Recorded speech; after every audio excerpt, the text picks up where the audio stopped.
Hello, friends. Today's Bible passage is 2 Samuel chapters 3 and 4. The war between the house of Saul and the house of David lasted a long time. David grew stronger and stronger, while the house of Saul grew weaker and weaker. Sons were born to David in Hebron. His firstborn was Amnon, the son of Ahinoam of Jezreel. The second, Chileab, the son of Abigail, the widow of Nabal of Carmel. The third, Absalom, the son of Maacah, daughter of Talmai, king of Geshur. The fourth, Adonijah, the son of Haggith. The fifth, Shephatiah, the son of Abital. And the sixth, Ithream, the son of Abed's wife Eglah. These were born to David in Hebron. During the war between the house of Saul and the house of David, Abner had been strengthening his own position in the house of Saul. Now Saul had had a concubine named Rizpah, daughter of Aiah. And Ish-Bosheth said to Abner, "Why did you sleep with my father's concubine?" Abner was very angry because of what Ish-Bosheth said, and he answered, "Am I a dog's head on Judah's side? This very day I am loyal to the house of your father Saul and to his family and friends. I haven't handed you over to David.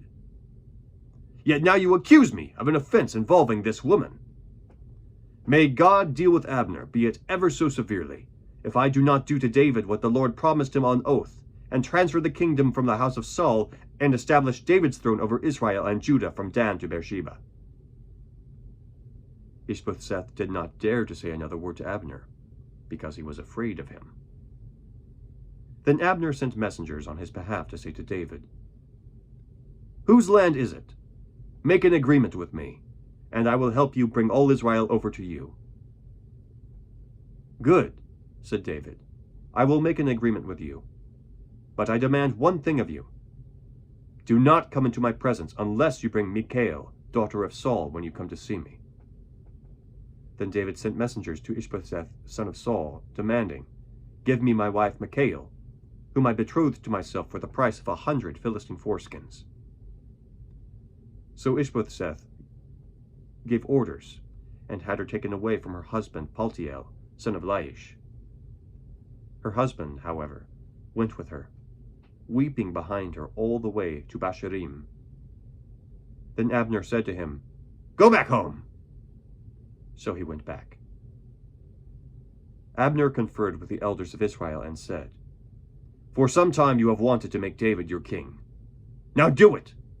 For the Lord promised David, 'By my servant David I will rescue my people Israel from the hand of the Philistines and from the hand of all their enemies.'"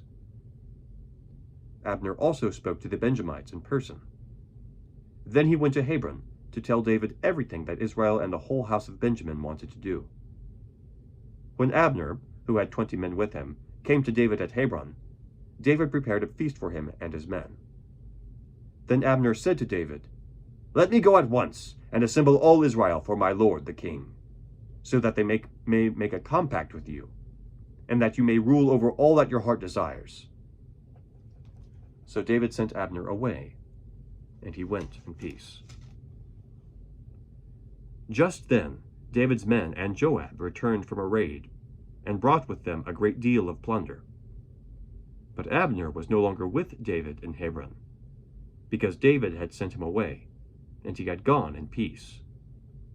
When Joab and all the soldiers with him arrived, he was told that Abner, son of Ner, had come to the king, and that the king had sent him away, and that he had gone in peace. So Joab went to the king and said, "What have you done? Look, Abner came to you. Why did you let him go? Now he is gone. You know Abner, son of Ner. He came to deceive you and observe your movements and find out everything you are doing." Joab then left David and sent messengers after Abner, and they brought him back from the well of Sirah. But David did not know it. Now when Abner returned to Hebron, Joab took him aside into the gateway, as though to speak with him privately. And there, to avenge the blood of his brother Asahel, Joab stabbed him in the stomach, and he died. Later, when David heard about this, he said, I and my kingdom are forever innocent before the Lord concerning the blood of Abner son of Ner.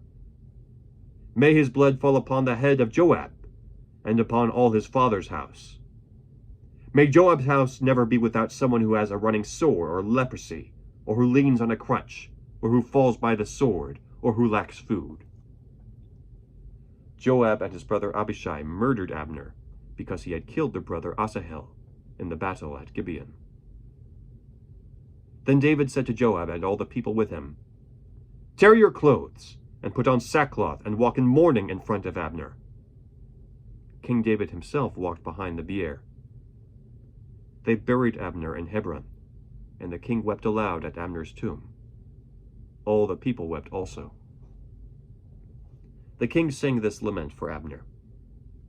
Should Abner have died as the lawless die? Your hands were not bound, your feet were not fettered. You fell as one falls before wicked men. And all the people wept over him again. Then they all came and urged David to eat something while it was still day. But David took an oath, saying, May God deal with me, be it ever so severely, if I taste bread or anything else before the sun sets. All the people took note and were pleased. Indeed, everything the king did pleased them. So on that day, all the people and all Israel knew that the king had no part in the murder of Abner son of Ner. Then the king said to his men, Do you not realize that a prince and a great man has fallen in Israel this day? And today, though I am the anointed king, I am weak, and these sons of Zeruiah are too strong for me. May the Lord repay the evildoer according to his evil deeds. When Ish-Bosheth, son of Saul, heard that Abner had died in Hebron, he lost courage, and all Israel became alarmed. Now Saul's son had 2 men who were leaders of raiding bands. One was named Baanah, and the other Rechab. They were sons of Rimmon the Beerothite, from the tribe of Benjamin. Beeroth is considered part of Benjamin, because the people of Beeroth fled to Gittaim, and have lived there as aliens to this day. Jonathan, son of Saul, had a son who was lame in both feet. He was 5 years old when the news about Saul and Jonathan came from Jezreel. His nurse picked him up and fled, but as he hurried to leave, he fell and became crippled. His name was Mephibosheth.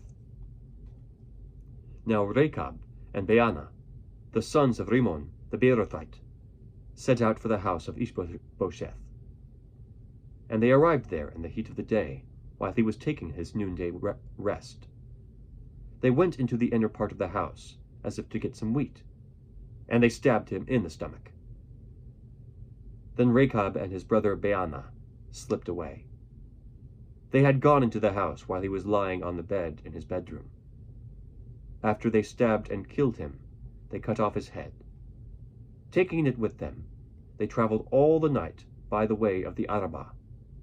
They brought the head of Ish-Bosheth to David at Hebron, and said to the king, Here is the head of Ish-Bosheth, son of Saul, your enemy, who tried to take your life. This day the Lord has avenged my lord the king against Saul and his offspring.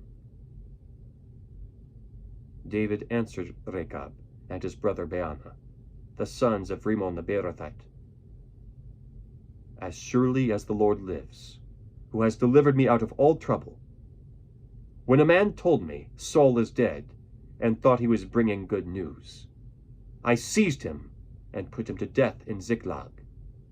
That was the reward I gave him for his news. How much more, when wicked men have killed an innocent man in his own house, and on his own bed, should I not now demand his blood from your hand, and rid the earth of you? So David gave an order to his men, and they killed them. They cut off their heads and feet, and hung the bodies by the pool in Hebron. But they took the head of Ish-Bosheth, and buried it in Abner's tomb at Hebron. The word of the Lord. Thanks be to God. Have a great day.